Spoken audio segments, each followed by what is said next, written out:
the Senate Inquisition, where they are asking a minister, if it's Rufai now, everybody will shout and scream and pulling their head, and just ask a basic question.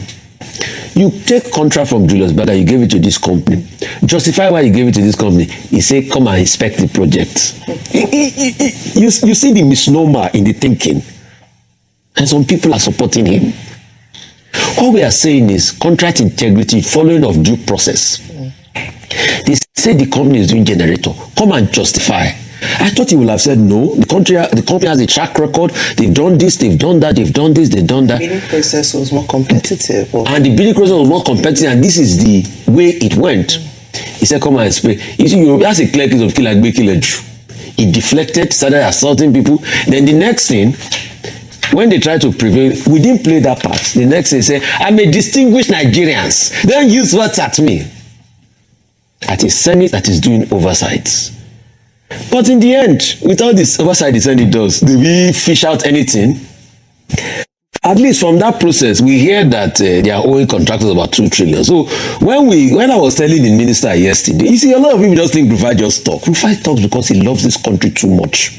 And he doesn't have any other passports anywhere. When I was telling the minister yesterday here that your reforms have not worked, your budget is in shambles. A lot of people thought I was just talking. Yeah, that's the Minister of Budget. And yes, the former governor of KB. A lot of people thought I was stupid. Can you not see that they are owing contractors 2.2 trillion? Can you not see that they are carrying over projects from 2025 to 2026? Can you not see? Is it me? Can you not see that Mr. Umahi is complaining about funding, that there's a paucity of funds? At the same time, they will sell the narrative, what I call the narrative as regards casino economy, that things are working, we are making a lot of revenue. So it's a country that culture is strategy for breakfast, and that's why we have the mass level of hypocrisy. And these things will continue to happen except we start to tell ourselves the truth. I know this is not part of the talk, but just like the way they are making all sorts of false arguments, you have been able to stumble on a video where Mahmoud, those that invented beavers and IREV, where they said expressly that the process is almost fail-proof. In fact, he said that they are mapped out on the countries, they have less blind spots in the rural areas, and that the technology, you can still transmit without network. But when you move to an area, I brought the interview yesterday with Peter Okoche of BBC, formerly of BBC, that when you move to the area where there's network.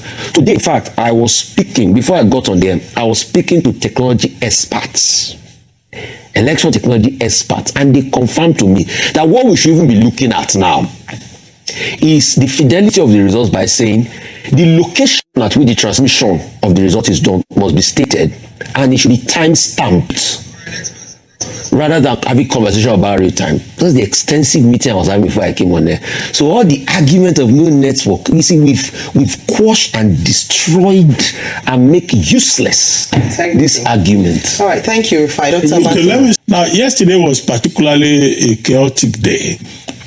You have cited the example of the Minister of Works making his presentation, but that was not the only incident yesterday. There was also the committee on steel, where the Minister of Steel came to defend his budget, and Senator Natasha Akpoti was not allowed to make a point. Now, we don't know what the circumstances were, and there's been a sexist interpretation of it out there. However, you know, it just shows the nature of the work of the parliament. Nobody should disrespect the other, whether you are female or male.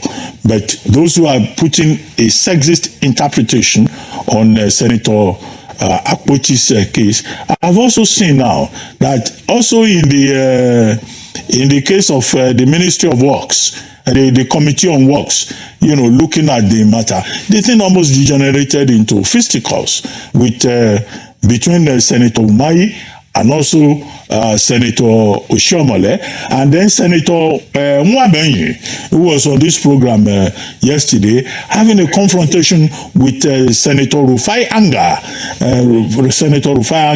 from Kano Central.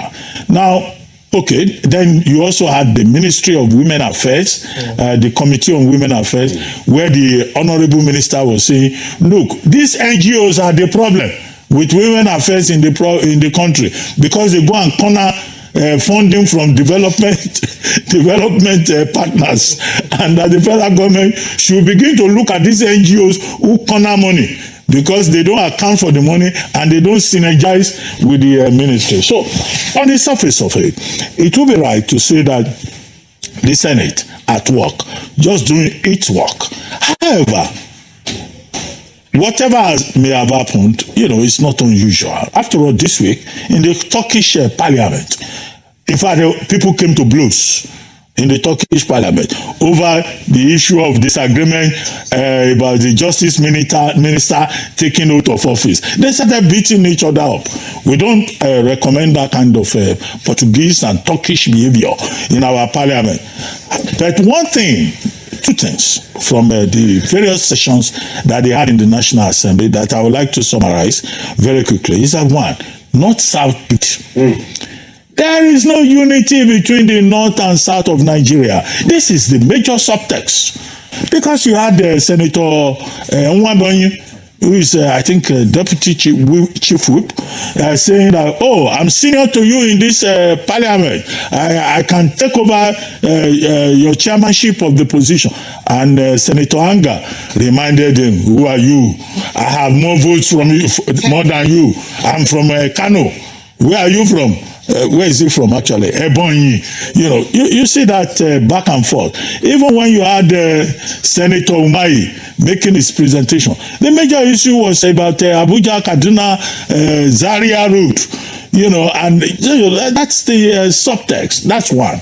The second one is that our ministers of the various agencies, they went to that National Assembly to ask for money. The whole idea of our budgeting process is spent.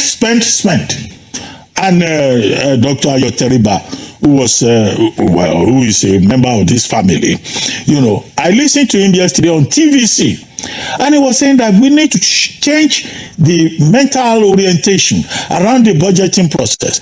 Ministers and directors of agencies, they always go there to ask for money. Nobody is talking about revenue. That, according to him, only about 4 or 5 ministries generate revenue. So everybody is relying on customs. But in other places, what you first do when you present your budget is that you show that, okay, you too, you can generate revenue and you meet. Everybody is going there cap in hand. Where is that money going to come from? And that's part of the problem that we have in Nigeria. The other incident yesterday was a committee looking at the state house budget, where even the chairman of the panel was saying that you are asking for 127 million for SUVs. Or billion. 127 million cannot buy one SUV. It was million. Okay, it was million that the man said. Okay. And he said, go and add to it. Because we cannot be visiting heads of state with Tokumbo. So everything is about money.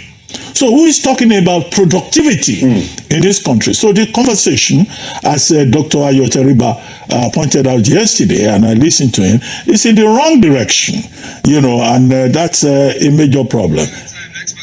The other issue about NNPP, we will have a guest on it. Yes. And this is about the Magnitsky Act and accountability, about religious freedom in Nigeria.